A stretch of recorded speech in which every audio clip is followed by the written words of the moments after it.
اللہ وبرکاتہ۔ الحمدللہ وحدہ والصلاة والسلام علی من لا نبی بعدہ وعلی آلہ واصحابہ الکرام الخیار البررہ وبعد، فاعوذ باللہ من الشیطان الرجیم، بسم اللہ الرحمن الرحیم۔ فإن خیر الحدیث کتاب اللہ وخیر الہدی ہدی محمد صلی اللہ علیہ وسلم وشر الامور محدثاتها وكل محدثة بدعة وكل بدعة ضلالة وكل ضلالة في النار۔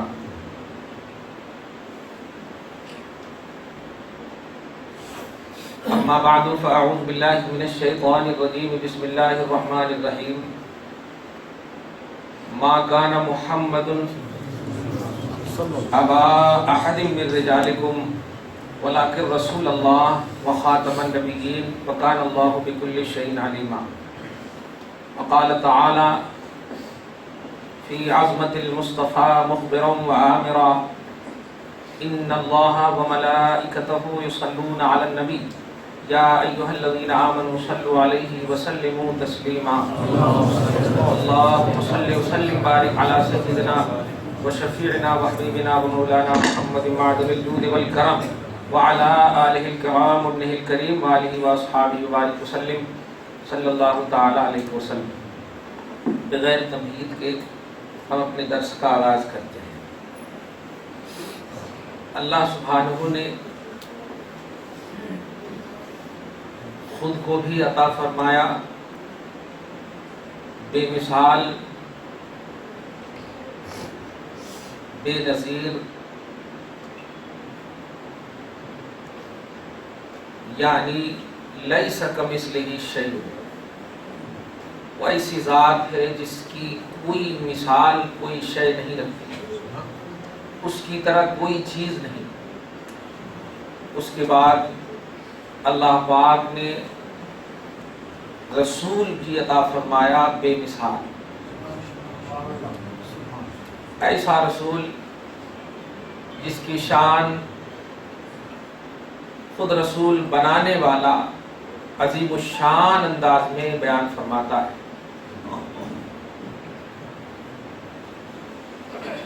اے حبیب، رفعتوں کی راہیں ہم سجائیں گے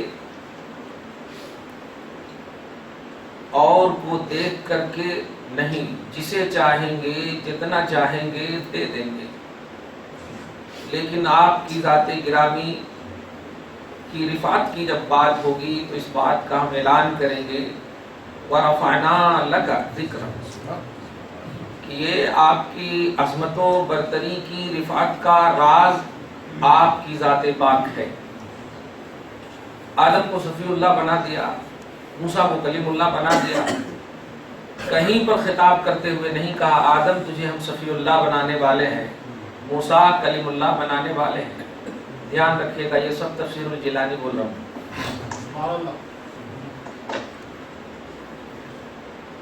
لیکن آپ کے اور ہمارے نبی آخر الزمان محمد رسول اللہ صلی اللہ تعالی علیہ وسلم کو جب رفعتوں کی نوازنے کی بات آئی تو کہا حبیب آپ کو ہم دیکھتے ہیں اور رفعتوں کی راہیں ہموار کرتے ہیں۔ وَرَفَعْنَا لَكَ، رات میں ایک مولوی صاحب ایسے ہی ترجمہ کر رہے تھے، ہم نے آپ کے ذکر کو بلند کیا، مجھ سے رہا نہیں گیا، وہ سوچے کہ یہ تقریر کی چٹھی دینے آ رہے ہیں۔ میں نے کہا تقریر کی چٹھی نہیں، اللہ کا سمجھانے آ رہا ہوں، اللہ کا سمجھانے آ رہا ہوں۔ آپ ایسا نہیں کہ آپ زیادہ ٹائم لے لو، آپ خوب ٹائم لو نا یار، میرے نبی کی عظمت کے لیے ٹائم لو، آپ جتنا بھی لینا میرا بھی لے لو آپ۔ میں نے کہا بھائی ذکر کا نہیں ہے، صرف پہلے لگا ہے کہ ہم نے آپ کی خاطر آپ کے ذکر کو بلند کیا، یہ ترجمہ کرو آپ، تب سمجھ میں آئے گا۔ آپ کے ذکر کو بلند کیا، ذکر کو تو بلند کرنے والا اللہ پاک ہے۔ آدم کا بھی ذکر بلند ہے، موسیٰ کا بھی ذکر بلند ہے، سب کا ذکر بلند ہے، لیکن کسی کو یہ نہیں کہا کہ آپ کی خاطر آپ کا ذکر بلند ہے، نہیں کہا ہے۔ تو اس ذکر محمدی میں خاص عنوان جو ہے یہ ذات محمدی ہے، کہ آپ کی خاطر آپ کو ہم نے دیکھا اور ذکر کو بلند کیا ہے. یہ خاص پوائنٹ ہے. اس پر بہت زبردست غوث اعظم نے واقعی حق ادا کیا ہے اپنے نواسے ہونے کا. واقعی حق ادا کیا کہ اللہ پاک نے ذکرکا سے پہلے لکا فرمایا. رفعنا اور ذکرکا کے بیچ میں لکا. آپ کی خاطر بار بار اس کو اب دہرائیں گے تو مزہ آئے گا. آپ کی خاطر محفل سجی ہے, آپ کی خاطر ہم کر رہے ہیں, آپ کی خاطر, آپ کی خاطر, واہ آپ کی خاطر, واہ واہ. مطلب کیا ہوا؟ ذکر کی بلندی ملتی ہی نہیں آپ نہ ہوتے. یہی مطلب صاف مطلب یہی ہے. تو ہماری رفعت ذکر کا جو اطمینانی پہلو ہے وہ آپ کی ذات پاک ہے, آپ کی ذات پاک ہے, اس لیے ہم رافع ذکر ہیں, ذکر کو بلند کرنے والے. مجھے پورا تفسیر الجیلانی 6 تفسیر الجیلانی ہے, ایک آیت کی تفسیر بولی ہے اس محفل میں خاص طور سے انشاءاللہ. درود شریف پڑھیے, اللہم صلی علی محمد وعلی آل محمد. پہلے سب سے پہلے چونکہ وہ عنوان میں عظمت غوث اعظم انہوں نے لکھا ہے. ہاں دھیان, عظمت غوث اعظم. تو تھوڑا سا میں تفسیر کے حوالے سے 2 آیت کریمہ کے ذریعے سے غوث پاک کا اسٹیٹس شریعت میں کیا ہے, دین میں کیا ہے, تب انشاءاللہ آپ یاد رکھیے. غوث اعظم رضی اللہ تعالیٰ عنہ یہ بڑے پیر نیاز والے, یہ سب جملے جو کہتے ہیں یہ جاہلانہ جملے ہیں. صاف کھل کر بولو, جاہلانہ جملے ہیں. غوث پاک اب کیا کہیں, ان کے استاذ کی زبانی سنیے جو بعد میں جا کر خود ان کے قدم کو چوم رہے ہیں. سنیے, البدایہ والنہایہ ابن کثیر, بڑی اوتھینٹک بات ہے. پہلے ابن کثیر آپ کو بتاؤ, ابن کثیر کے 12ویں جلد میں بڑی تفصیل سے ابن کثیر نے ایک ہیڈنگ مارا ہے, ایک عنوان, الشیخ عبد القادر جیلی.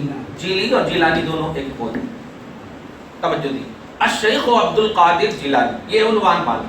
اور اس کے بعد کیا کہہ رہے ہیں, ہوا ابن ابی صالح الحنبلی ابو محمد, کہ وہ ابو صالح کے بیٹے حنبلی المسلک ہیں. دھیان دیں, ابو صالح ان کے والد. اس کے بعد فرماتے ہیں ولد 70 کہ وہ پیدا ہوئے ہیں 470 ہجری میں. یہ جانتے ہیں, میں کیوں ترجمہ کر رہا ہوں, جب بھی کوئی بڑے سے بڑا نامور اسکالر محقق اسلام کا کسی کو ہیڈنگ دیتا ہے تو سب سے پہلے تو وہ خود ان کو رسپیکٹ دینے والا ہوتا ہے, تب اس کو عنوان دیتا ہے. دھیان دیجیے گا. تو ابن کثیر جو آج پوری امت میں بڑے اوتھینٹک سمجھے جا رہے ہیں بلا اختلاف مسالک, ہر مسلک میں تحقیق کے اعتبار سے ان کو اچھا مانا گیا, وہ اپنی کتاب کا عبد القادر کو عنوان بنا رہے ہیں. جملے پہ غور کیجیے.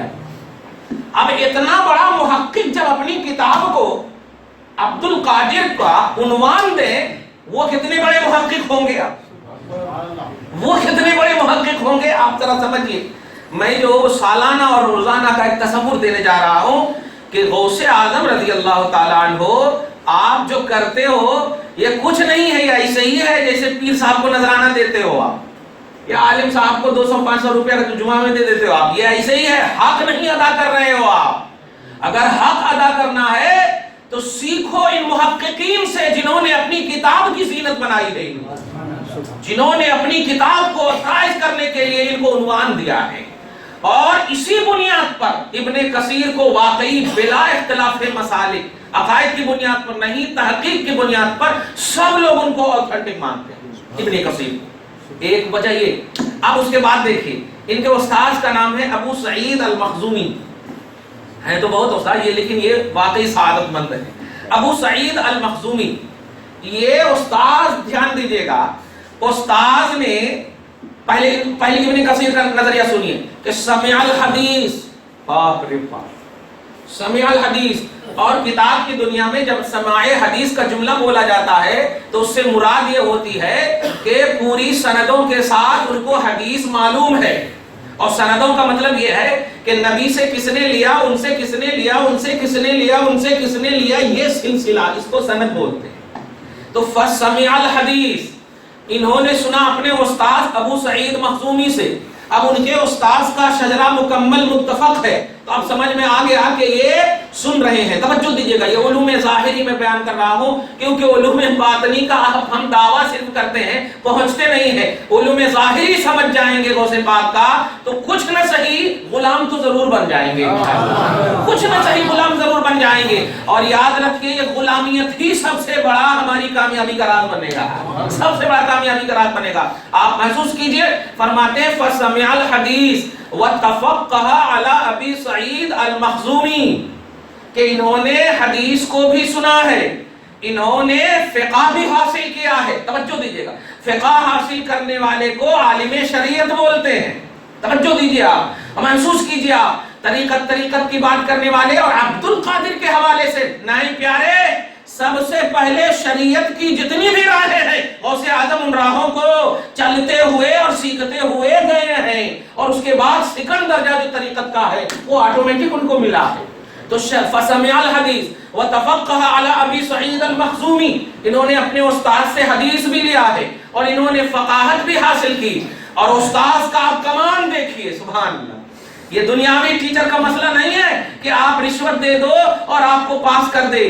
جب تک وہاں پورا, ارے وہاں جانتے ہیں بتانا ظلم سمجھتے تھے, امتحان گاہ میں یا کتاب پڑھانے کے بعد بتانا ظلم سمجھتے تھے کہ میری پڑھائی پر کی انسلٹی ہے کہ میں نے پڑھایا میرے شاگرد کو یاد نہ ہوا. بتانا سیکنڈ راؤنڈ میں انسلٹی سمجھتے تھے.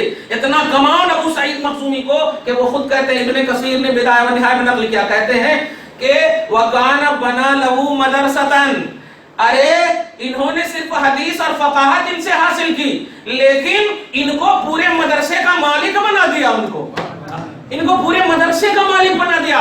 اور ایک مدرسہ جس کا نام الحمدللہ مدرسہ نظامیہ, جس کا نام مدرسہ نظامیہ ہے, بنایا اور بنا کر کے فَوَّضَهَا إِلَيْهِ, اس مدرسے کو ان کے سپرد کر دیا, ان کے سپرد کر دیا.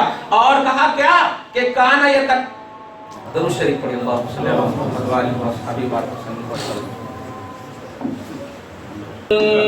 وسلم دائما ابدا علی حبیبک خیر الخلق کلہم مولاي صل وسلم دائما ابدا على حبيبك خير الخلق كلهم.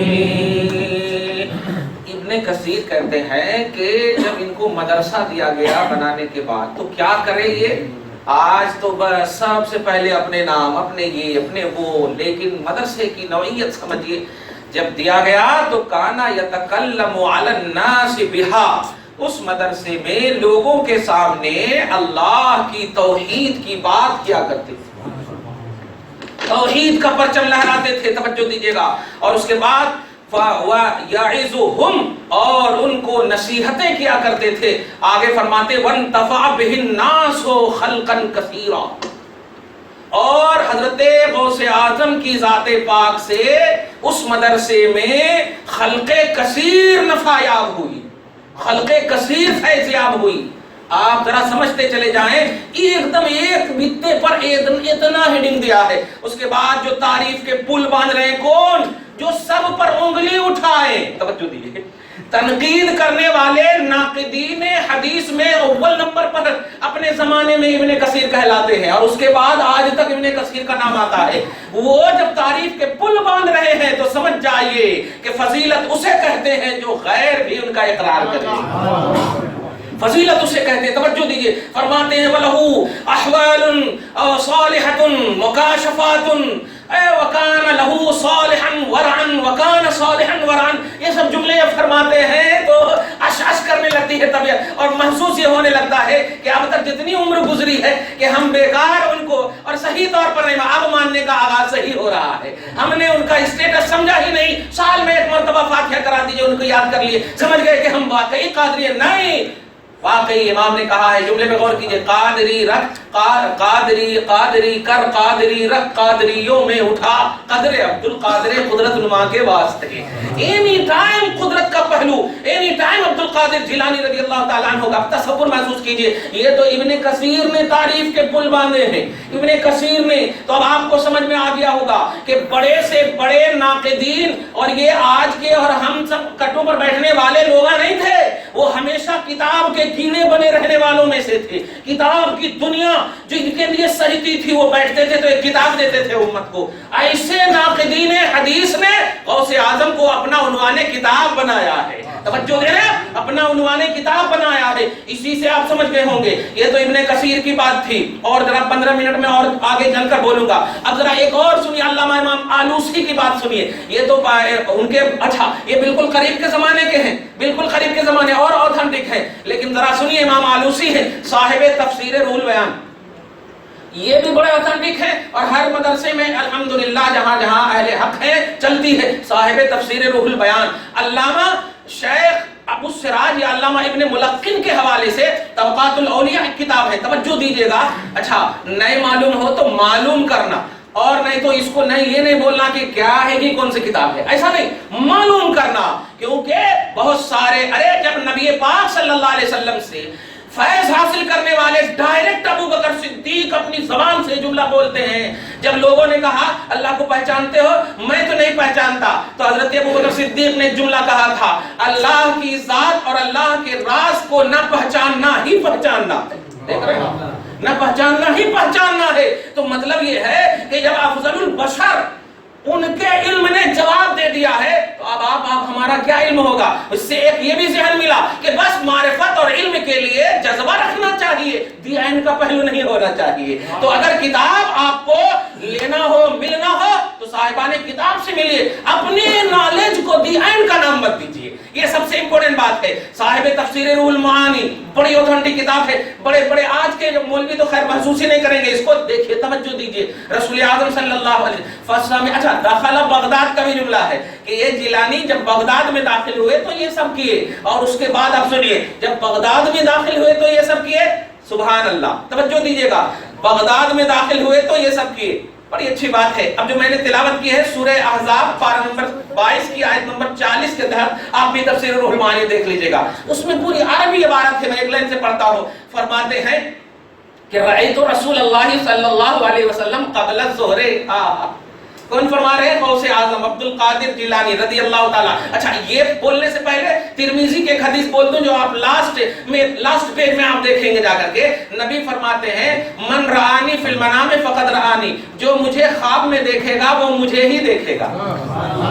فإن الشیطان لا يتمثل بی، اس لیے کہ شیطان میری شکل اختیار ہی نہیں کر سکتا ہے. تو جو مجھے دیکھے گا. اچھا ایک اور یہاں پر ڈاٹس کلیئر کر دوں کہ اگر جس نے نبی کو خواب میں دیکھ لیا وہ پوچھے گا نہیں، وہ حاصل کرے گا. پوچھتے ہیں آج لوگ، ہم نے آج یہ دیکھا وہ دیکھا، پوچھئے ان سے فجر کی نماز پڑھے تو نہیں، تب میں پہنچوں گا تمہارا نہیں. اگر آپ نے دیکھا تو یہ وہ نعمت ہے، خدا کی قسم لازوال نعمت ہے. بولنے کی ضرورت نہیں پڑے گی، رونے کی ضرورت پڑے گی. آنکھیں اشکبار رہیں گی، دل ہمیشہ بیدار رہے گا، تڑپے گا جیسے صحابہ کرام کا جذبہ ہوا کرتا تھا. یا رسول اللہ دعا کر دیجئے کہ میری آنکھ چلی جائے. کہا جاتا تھا کیوں؟ کیونکہ آپ کا جمال دیکھ کر آپ کسی کو دیکھنے کا من نہیں کرتا ہے، دیکھنے کا من نہیں کرتا ہے. آپ اپنے پیروں اور استاذوں سے رسپیکٹ کی امید رکھتے ہو؟ نہیں، نبی دیکھ لو زندگی بدل جائے گی. توجہ دیجئے گا، اللہ پاک اس عظیم برکتوں سے اس عظیم محفل کو قبول کر لے اور آپ سب کو ہم سب کو وہ شرف عطا فرمائے. جیتے جی توجہ دیجئے گا. اب یہ جب بات سمجھ لیں کہ رسول کو دیکھنا حق ہے اور جس نے دیکھا وہ صحیح ہے، یہ جامع ترمذی نے یہ نقل کیا حدیث پاک. اب سنیے، رأیت رسول اللہ، عبد القادر نہیں دیکھیں گے تو ان کی پوری دنیا ان کے غلام ہیں، وہ غلام دعویٰ کر رہے ہیں دیکھنے کا. تو اب عبد القادر اگر دیکھنے کا دعویٰ کریں، توجہ دیجئے گا، تو اس کو عقیدت میں نہیں عقیدے میں شامل کیجئے گا، عقیدے میں شامل کیجئے گا کہ ہماری عقیدت نہیں ہے، یہ عقیدہ ہے. فرماتے ہیں رأیت رسول اللہ صلی اللہ علیہ وسلم قبل الظہر، میں بغداد میں تھا کہ ظہر سے پہلے میں نے اپنے نانا رسول اللہ صلی اللہ علیہ وسلم کو دیکھا. ظہر سے پہلے، جملے پہ غور کر رہے ہیں، قبل الظہر. توحید کی رت لگانے والوں، غوث اعظم رضی اللہ عنہ کو سنو. وہ یہ نہیں کہہ رہے میں نے رسول کو دیکھا، میں نے ظہر سے پہلے دیکھا. کیا مطلب؟ میں ظہر کا اہتمام کرنے والا تھا، ظہر کی نماز کا اہتمام کرنے والا تھا اور رسول اللہ کو دیکھا. توحید سمجھو، نماز کا ترک جو تنقیدیت ہے. توجہ دیجئے گا. ہاں غوث اعظم نے کہا ظہر سے پہلے میں نے رسول اللہ کو دیکھا. کیا کہ رسول اللہ فرما رہے ہیں یا بنیا لما لا تتکلم علی بغداد، کہ بغداد کے لوگوں کے سامنے تم توحید کا درس کیوں نہیں دیتے ہو، بات کیوں نہیں کرتے ہو. فرماتے ہیں میں نے کہا اب نانا جان انا اعجم، میں عجمی ہوں، میں عجمی ہوں. ہو فصحاء عرب، وہ سب جو ہے بڑے بڑے عرب کے فصحاء ہیں، بڑے بڑے عربی داں ہیں.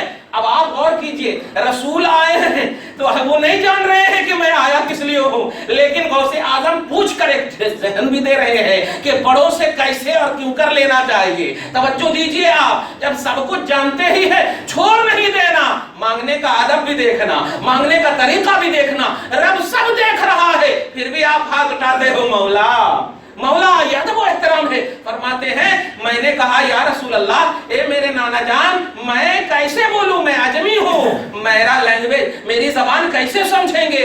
آقا نے کہا آگے بڑھ. سبحان اللہ. آقا نے کہا آگے بڑھ، اور جب آگے بڑھے تو خود فرماتے ہیں فَفَتَلَ فِي فِي ہے، فَفَتَلَ فِي فِي ہے. پہلے فی مانے میں اور دوسرے فی مانے منہ.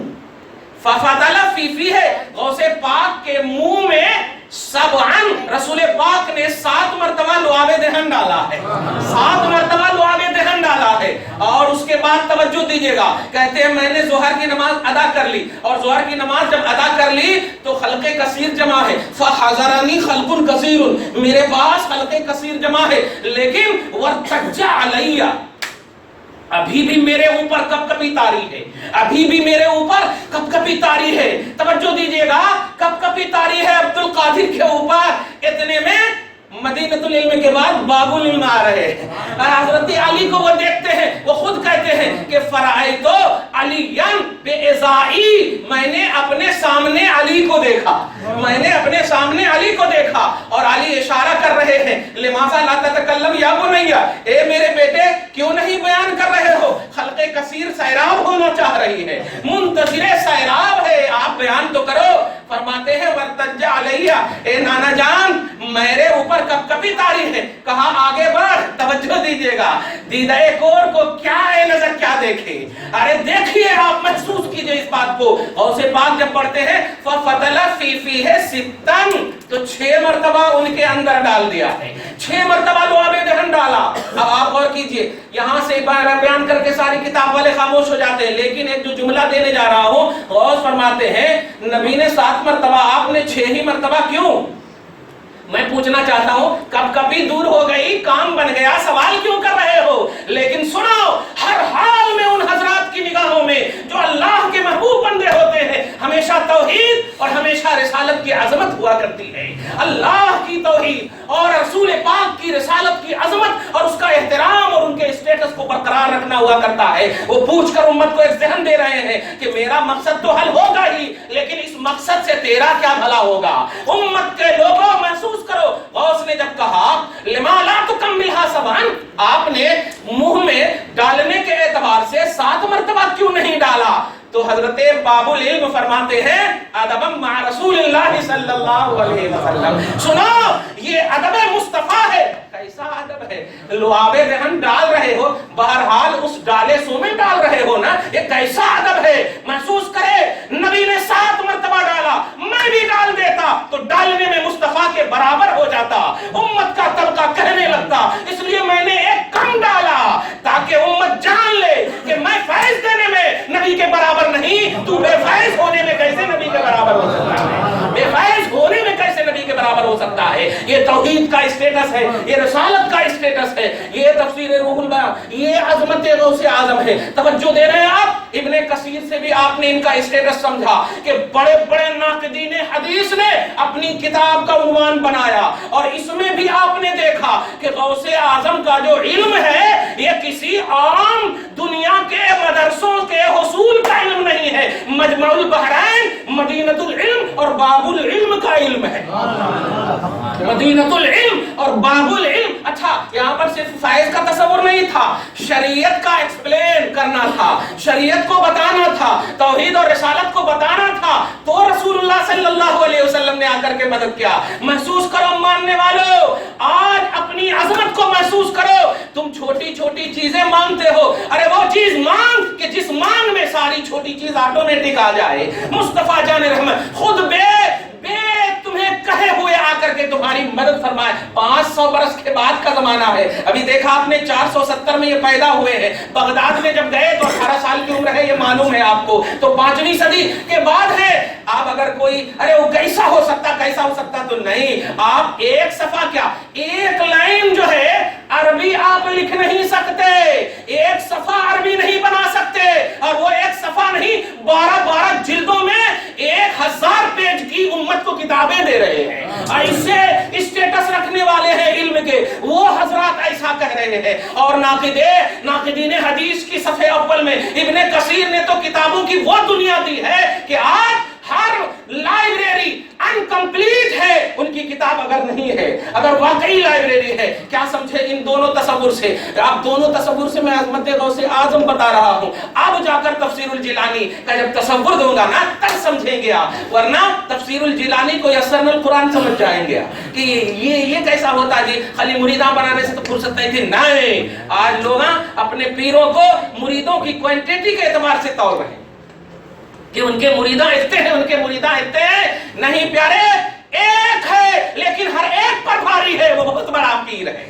ایک ہے، ہر ایک پر بھاری ہے، وہ بہت بڑا پیر ہے۔ اس لیے آپ غور کریں، اسی لیے تو سیدنا شیخ عبد القادر جیلانی نے یہ نہیں فرمایا کہ جو میرے ہاتھ پر ہاتھ دے گا وہ میرا مرید ہے، بلکہ فرمایا جو مجھے پیار کرے گا، جو مجھے چاہے گا، میں میدان محشر میں اپنے مریدوں میں شامل رکھوں گا۔ فرمایا مریدی لا تخف۔ اچھا، ایک سوال کرنے والے نے کر بھی لیا ہے، اب اسٹیٹس کے آئینے میں اس کو سنیے گا، یہ 5 انگوٹھی کے آئینے میں آپ نہیں سنیے گا، آپ میں بتا دیا ہوں، توجہ دیجیے گا، اس حساب سے سنیے گا۔ جب یہ بولتا ہے تو بولنے والا عبد القادر ہوتا ہے، لیکن اس کی ذات کو سیکوٹ کرنے والے بڑے بڑے محدثین ہوا کرتے ہیں، ان کی بات کو محفوظ کرنے والے بڑے بڑے ناقدین حدیث ہوا کرتے ہیں۔ توجہ دیجیے گا، یہ جب بولتے ہیں مریدی لا تخاف، ارے باپ رے باپ، اے میرے ارادہ رکھنے والوں، اے میرے چاہنے والوں، ڈرو مت۔ تو فرماتے ہیں ان کے ماننے والے، آپ کس کو بچائیں گے، کس کو بچائیں گے؟ کہا بچنے والوں کو نہیں دیکھو،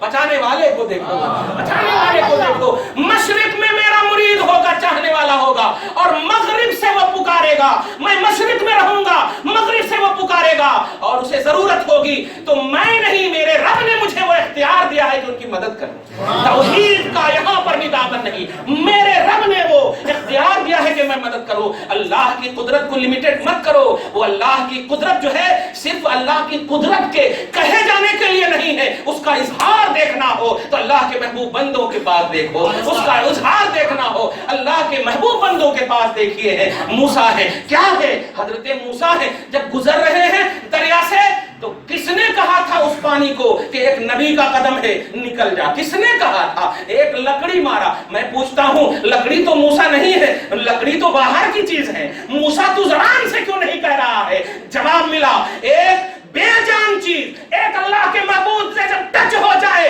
دریا اپنا سینہ بھار دیتی ہے، تو ذات جو اللہ سے ٹچ ہے وہ ذات اگر کہہ دے تو دریا سوکھ جاتا ہے، دریا سوکھ جاتا ہے۔ عمر فاروق نے کیا کہا تھا؟ اے دریائے نیل، اگر تو اپنی مشیت سے چلتا ہے تو چلنا مت، اور اگر رب کی مشیت سے چلتا ہے تو تجھے عمر کا نہیں اللہ کا واسطہ ہے، چلنا شروع کر دے۔ تو ایک چٹھی میں لکھا تھا، آواز تھی عمر کی لیکن توحید تھی اس کے اندر، رسالت تھی اس کے اندر۔ پیارے محسوس کیجئے، سیدنا شیخ عبد القادر جیلانی رضی اللہ تعالی عنہ کو اگر واقعی مانتے ہیں آپ، تو جیسے ابھی آپ دیکھیے ہمارے باپ، ہمارے دادا، ہمارے بڑے بھائی کی منزلوں میں آپ سب ہیں، الحمدللہ۔ یہاں سے اٹھو تو ہمیں رسپیکٹ دینا فرض ہے ہمارے اوپر۔ جو نبی کا بڑوں کا ادب نہ کرے، نبی فرماتے وہ ہم میں سے نہیں، لیکن آپ بڑے ہو کر ایک ادنا سے غوث پاک کے دھول کے برابر بھی نہ ہونے والے ایک شخص کو یہ رسپیکٹ کیوں ہے؟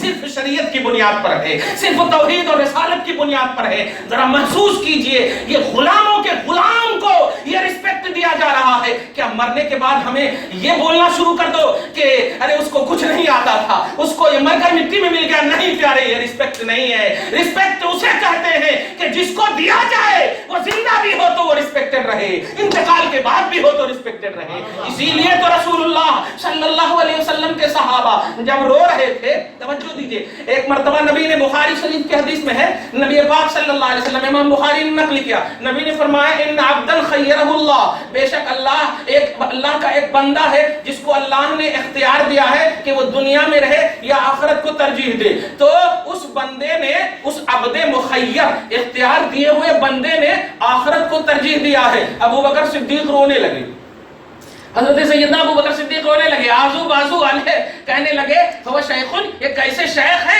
کہ نبی نے کہا ایک بندے کو اختیار دیا ہے، یہ اس میں کیا رونے کی بات ہے؟ ابو بکر نے اشارہ کیا، سن میرے آقا، اب ہم میں زیادہ دن رہنے والے نہیں ہیں، ہم میں زیادہ دن رہنے والے نہیں ہیں، جس بندے کو اختیار دیا ہے وہ بندہ محمد الرسول اللہ ہی ہے۔ میں اس قطع نظر کی عظمت بیان کروں، بس بتانا یہ چاہ رہا ہوں، آقا نے فرمایا اے میرے صحابیوں مت رو، حیاتی خیر لکم و مماتی خیر لکم، میرا رہنا بھی تیرے لیے بہتر ہے اور میرا جانا بھی تیرے لیے بہتر ہے، میرا جانا بھی تیرے لیے بہتر ہے۔ مصطفیٰ کا جانا اور مصطفیٰ کا ظاہری طور پر رہنا، یہ دونوں ہمارے لیے خیر ہے، خیر۔ تو جانے کے بعد کیسے ہم اس خیر کو جو مصطفیٰ نے کہا ہے، ہم اس کو کیسے بھلا سکتے ہیں؟ کیا خیر یہی ہے کہ ہم وفات کا تصور دیں؟ خیر یہی ہے کہ مرنے کا تصور دیں؟ ارے مرنے کو اگر خیر کہا جاتا تو آج معاشرے میں بتاؤ بہت سارے لوگ مرتے ہیں، لیکن جو آئی سی یو میں یا جو کثرت سے بیمار ہو کر مرتا،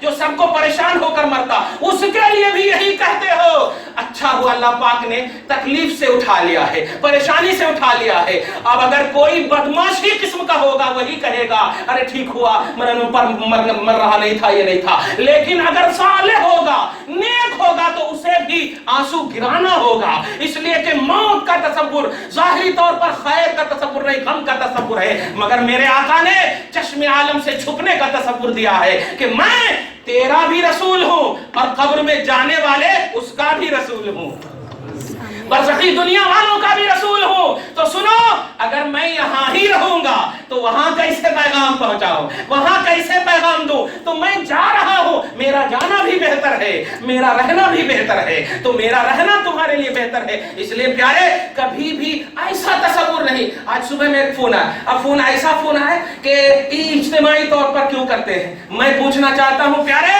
اجتماعیت اور انفرادیت نہیں، کبھی بھی کچھ بولنے سے پہلے محسوس کرو کہ اس جملے کا لنک کس سے جا رہا ہے ملنے کے لیے۔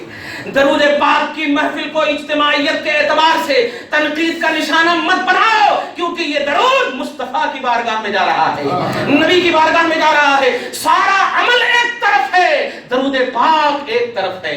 کوئی عمل ایسا نہیں ہے جو گارنٹڈ ہو، درود پاک ایسا عمل ہے جو گارنٹڈ ہے، جو مقبولیت کے اعتبار سے گارنٹڈ ہے۔ اس لیے پیارے رسول اعظم صلی اللہ علیہ وسلم سے عظمتوں کے حوالے سے جو بھی لنک ان سے جا کر مل رہا ہو، خدا کی قسم تنقید نہیں، تصدیق کرو، تائید کرو ان کی، اور اگر کوئی کر رہے ہیں تو ان کو تائید کرنے کی کوشش کرو، مت لاؤ دنیا والوں کے سامنے۔ دعا کرو ہدایت کی، درود شریف پڑھی، اللہم صلی علی محمد وعلی آل محمد وبارک وسلم صلی اللہ تعالی علیہ وسلم۔ تو عبد القادر جیلانی رضی اللہ تعالی عنہ، آپ ذرا سنیے خود، عبد القادر کی زبانی توحید و سنت، عبد القادر کی زبانی توحید و رسالت۔ دوسری آیت میں نے پڑھا تھا نا، ان اللہ و ملائکتہ یصلون علی النبی، ایک عجیب جملہ ملا ہے، خدا کی قسم بڑا مزیدار جملہ ہے۔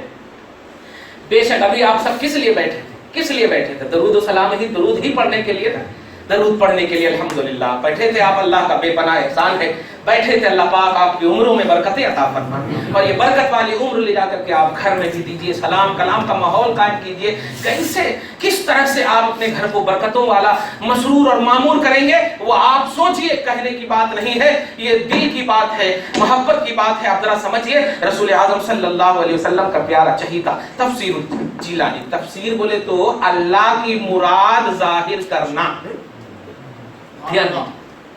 اللہ کے کلام، توضیح القرآن بالنقل، توضیح القرآن، اللہ کی مراد کیا ہے، قرآن پاک کی مراد کیا ہے، اس کو واضح کرنے کو تفسیر بولتے ہیں۔ اب غور کر رہے ہیں تو گویا سارے علوم پر سب سے بھاری علم جو ہے علم تفسیر. اسی لیے میں نے حدیث کی کتابیں تو میں نے عبد القادر کی طرف منسوب نہیں دیکھا، لیکن کتب خانہ آصفیہ کے مطالعہ سے علامہ سید ہاشم کے حوالے سے میں بتا بھی چکا ہوں، پھر اس کو بتا رہا ہوں کہ یہ فرماتے ایک محدث ہے جو خود نقل کرتے ہیں کہ غوث اعظم نے مدینہ میں مسلسل کنٹینیو 3 سال تک حدیث کا درس دیا ہے. اسی لیے کتاب میں محدث المدینہ کا لقب ہے غوث پاک کا. غوث اعظم عبد القادر جیلانی کا لقب محدث المدینہ بھی ہے. توجہ دے رہے ہیں آپ؟ تو پھر بھی محدث المدینہ ہو کر کے بھی غوث اعظم کی طرف کوئی کتاب حدیث کی منسوب نہیں ہے. کیوں منسوب نہیں ہے اس کا آپ اندازہ اس سے لگائیے کہ علم میں سب سے بڑا مرکز علم قرآن ہے. سب سے بڑا مرکز علم قرآن ہے. اب قرآن کی تفسیر غوث اعظم نے 6 جلدوں میں کی ہے. 6 جلدوں میں عربی میں. آپ دیکھ لیجئے انشاءاللہ، آپ نیٹ پر بھی دیکھیں، اس کو میں نے ڈالا ہے اور میرے پاس بھی ہے. وہ 2 پارے کا جا چکا ہے، 30 پارہ 29 پارہ اور 28واں پارہ چل رہا ہے ادھر سے توجہ دیجیے گا. تو 6 جلدوں میں عربی میں استنبول سے چھپی ہوئی وہ کتاب ہمارے پاس موجود ہے، بیروت لبنان وغیرہ سے عربی میں، اور تفسیر الجیلانی کے نام سے ہے. حدیث وغیرہ اگر لکھتے تو آج کل یہ تنقید، ہم تو کہتے ہیں کہ واقعی تنقید کرنے والے ہوتے ہی نہیں، کہ جب تنقید کرنے والا سب سے بڑا ابن کثیر نے ان کو عنوان بنایا ہے تو واقعی ہو جانا چاہیے تھا. لیکن نہیں، آج تو ابن کثیر کو بھی کچھ لوگ ریجیکٹ کر دیتے ہیں. جب بات آتی ہے عظمتوں کی تو کہتے ہیں ابن کثیر ہمارا ایمان ہے کیا؟ یہ کیا ہے؟ ہمارا ایمان ہے کیا؟ اور جب بات آتی ہے تائید کی ابن کثیر کے حوالے سے تو ابن کثیر بڑے اوتھینٹک ہے. واقعی یہ بھی ایک کرامت ہے کہ وہ کتاب دنیا میں ظاہر ہوئی جس کتاب کی عظمتوں پر کوئی بھی انگلی نہیں اٹھا سکتا، وہ قرآن ہے. اور قرآن کی تفسیر والی کتاب غوث پاک کی ظاہر ہوئی. یہ بھی بہت بڑی کرامت ہے غوث پاک کی، بہت بڑی کرامت. 3 سال تک درس حدیث دینے والے، محدث مدینہ کہلانے والے، محدث کے اعتبار سے انہیں نہیں جانا جا رہا ہے، مفسر قرآن کے اعتبار سے جانا جا رہا ہے. وجہ کیوں؟ اس لیے کہ حدیث کا بھی مرکز قرآن ہے، فقہ کا بھی مرکز قرآن ہے، غرضے کے جتنے بھی علوم ہیں سارے علوم کا مرکز قرآن ہے. اور غوث پاک نے مرکز کی وضاحت کر دی ہے تو شاخیں تو آٹومیٹک آ جاتی ہیں، شاخیں آٹومیٹک آ جاتی ہے. اب غوث اعظم رضی اللہ تعالیٰ عنہ ہیں، تفسیر کی کرتے ہیں. یہ سورہ احزاب کی آیت نمبر 56 کی تفسیر بتا رہا ہوں. ان اللہ، اور ذرا محسوس کیجئے گا، اور اجتماعیت اور انفرادیت کا تصور اگر ہے تو فارمیٹ کر لیجئے. اور محبت والا ہے تو الحمدللہ بتانے میں کوئی حرج نہیں ہے. لیکن آپ ذرا محسوس کیجئے یہ آیت کریمہ سے آخر مسئلہ کیا ثابت ہوتا ہے؟ یہ آیت تو مدینہ میں نازل ہوئی ہے، نوٹ کیجئے گا، اور نماز تو مکہ ہی میں نازل ہو چکی ہے. لہٰذا ان اللہ و ملائکتہ یصلون علی النبی، یہ آیت کریمہ جب مدینہ میں نازل ہو رہی ہے اور نماز مکہ میں، تو اس کا مطلب اس آیت کا مطلب کچھ اور ہی ہوگا. اس آیت کا مطلب، کیونکہ نماز میں تحیات تو پڑھ ہی رہے ہیں، السلام علیکم، توجہ دے رہے ہیں، درود وغیرہ کا تصور آپ دھیان دے رہے ہیں. اب نازل وہاں ہوئی ہے تو اب اس پوری نیتوں کے ساتھ سمجھیے گا. نماز میں تو پڑھ ہی رہے ہیں، لوگ بولتے ہیں ارے ہاں درود پڑھ رہے ہیں نماز میں، سلام میں بھی تو پڑھے رہے. نہیں نہیں نہیں نہیں، اگر بات ایسی ہوتی تو رب کبھی تیرا ساتھ نہیں دیتا، کیونکہ نماز وغیرہ وہ عمل ہے جس پر ثواب ملا کرتا ہے، اور اللہ پاک ثواب لینے والا نہیں، دینے والا ہے، دینے والا ہے.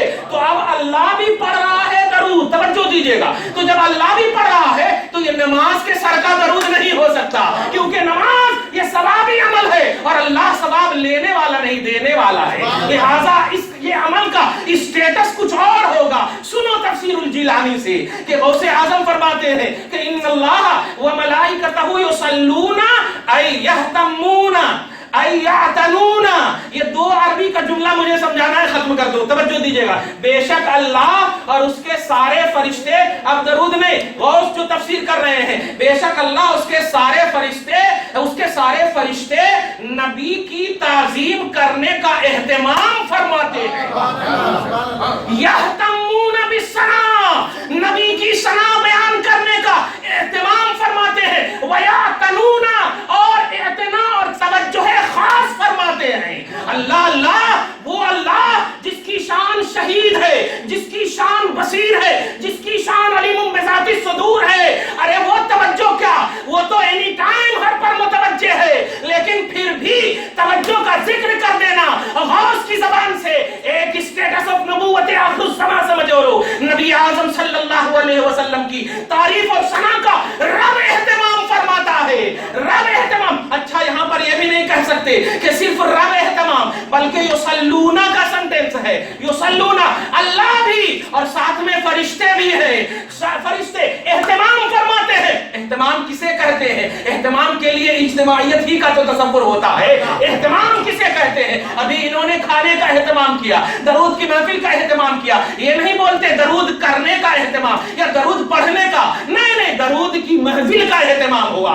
اہتمام محفل کو چاہتا ہے، یاتنون و یہتمون، یہ دونوں عربی کا جملہ ہے کہ اہتمام کرتا ہے مولا اور ساتھ میں فرشتوں کو رکھتا ہے۔ دیکھا آپ نے اجتماعیت، اور کس کے لیے؟ یصلون، درود کی محفل کے لیے۔ اور اللہ پاک نے واقعی پاسٹ پریزنٹ فیوچر سب کو جانتا ہے۔ میں نے تو انوار اللہ فاروقی کے حوالے سے عبارت بہت پہلے پیش کی تھی، آج انوار اللہ فاروقی کے حوالے سے میری محبت اور بڑھ گئی ہے۔ اب جب میں نے تفسیر الجیلانی کو دیکھا تو واقعی کوئی ایسے ہی امام نہیں بن جاتا ہے، کوئی ایسے ہی عارف باللہ نہیں بن جاتا ہے۔ عارف باللہ ہونے کے لیے اس کے انڈیکس میں جتنے بھی لوگ ہیں ان کو قبول کرنا پڑتا ہے، تب جا کر کے معرفت حاصل ہوتی ہے۔